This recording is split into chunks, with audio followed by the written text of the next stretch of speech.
Y justo para conversar sobre este panorama económico se encuentra con nosotros Jesús Waldo Martínez Soria. Él es doctor en Economía e investigador del Instituto Belisario Domínguez. Jesús Waldo, bienvenido a Capital 21. Pues un gusto recibirte. ¿Cómo estás? Al contrario, el gusto es mío, Feli.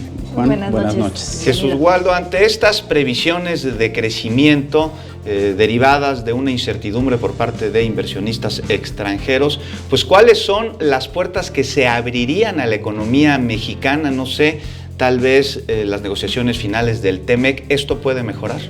Bueno, sin duda, esto exige pues una serie de intervenciones gubernamentales para revertir, digamos, la consolidación de estas expectativas negativas que distintas entidades financieras pues han venido advirtiendo, no desde hace unas semanas, sino ya prácticamente desde octubre, noviembre, en tiempo en el que se han venido ajustando las distintas perspectivas de crecimiento. De hecho, este dato del Fondo Monetario que nos ofrece hoy, pues se ajustó de una cifra preliminar en enero, y esa cifra de enero pues se había ajustado de la cifra de octubre, que era de 2.5 el dato. De manera que esto pues se da en un contexto sí de ajuste generalizado. Fitch ya también había anticipado un ajuste en sus expectativas de crecimiento. La misma Secretaría de Hacienda, en los precriterios que nos brindó hace unos días, pues también ajusta el intervalo de crecimiento para 2009 entre 1.1 y 2.1. Para 2020 entre 1.4 y 2.4. 2019 y 2020, ¿no? Exactamente. De manera que pues el marco generalizado que se está dando pues va en ese sentido. Hay que tener en cuenta también que este ajuste de expectativas se da en una tendencia de desaceleración que viene desde 2018, incluso años atrás. En 2018 pues crecimos al 2%, un poco más en 2017, de manera que la tendencia decreciente que hemos venido sufriendo pues se traslada ahora a 2019 y es probable que también alcance hasta 2020, ¿no? Entonces el panorama no puede ser tan desalentador porque venimos de un proceso de ajustes, es decir, no se mantienen y estos pronósticos van cambiando constantemente. Es correcto. De hecho, es normal, es habitual que las entidades calificadoras, los organismos internacionales promulguen una serie de ajustes en el transcurso del año, de manera que constantemente se van revisando las cifras.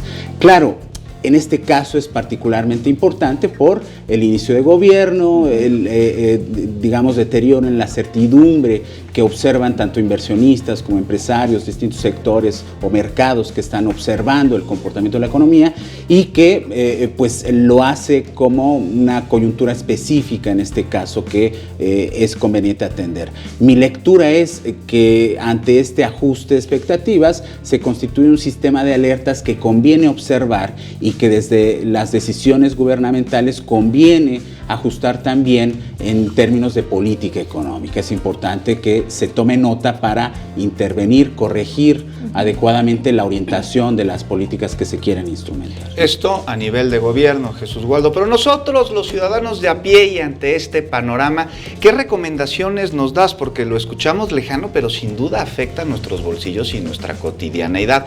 ¿Qué tenemos que hacer? ¿Comprar a crédito? ¿No comprar? ¿Ahorrar?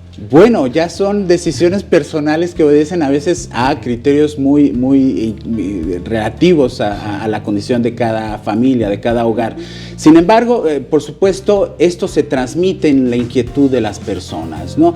Las malas expectativas generan una sensación de que los salarios también se van a reducir, el empleo se puede compactar, se puede reducir también, de manera que todo el mundo empieza a hacer pues ciertas reservas de gasto, de consumo y empieza a limitar pues sus proyecciones de compra, digamos, tanto de vivienda como de automóviles, como de insumos que requieren en el día tras día. De manera que esperemos que esto no se convierta, las expectativas macroeconómicas no se conviertan en decisiones individuales de las personas para contraer su propio consumo, porque eso también reduciría el consumo agregado, lo que conocemos como el consumo agregado, que termina también produciendo bajo dinamismo en la economía. ¿Bajará nuestro poder adquisitivo? ¿Nos alcanzará menos cosas con la misma cantidad? Dependerá también de las expectativas de la inflación, a pesar de el repunte que tuvimos en las tasas de inflación el año pasado. Se prevé que en este año estén relativamente controladas.